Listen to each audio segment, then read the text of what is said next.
It's a shame they came in and took out the road and put trees back, and they're just so surprised. Residents on Forest Hills Drive say work on TVA power lines has caused mudslides and erosion, but the utility says it's not to blame. The power lines were there first. The hillside slope has been altered by the development below, which is down here. These TVA power lines were built in the 1950s. The last one was put in 1969, which was before the development arrived. Spokesperson Scott Brooks says developers made the land unstable when they flattened part of the slope to build homes. The 2010 flood made the problem even worse. The flooding, the massive amount of rain from 2010, and then we did need to go in, and the hillside was unstable enough because of that. We had to go in and replace these power lines.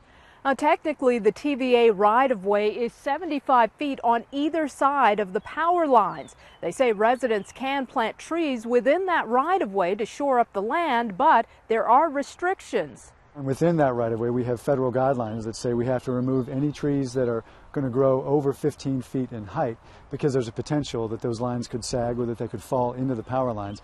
Residents say TVA ignored Geological Survey, saying the land was unstable. The utility says that's not the case. Environmental impact wherever necessary, and involve the public in a series of public hearings, get input, and then design a final route that hopefully satisfies everyone involved as much as possible. TVA says it's dealing with the same erosion problems as homeowners, but its priority is keeping the lights on. Safety and reliability of these power lines is what comes first.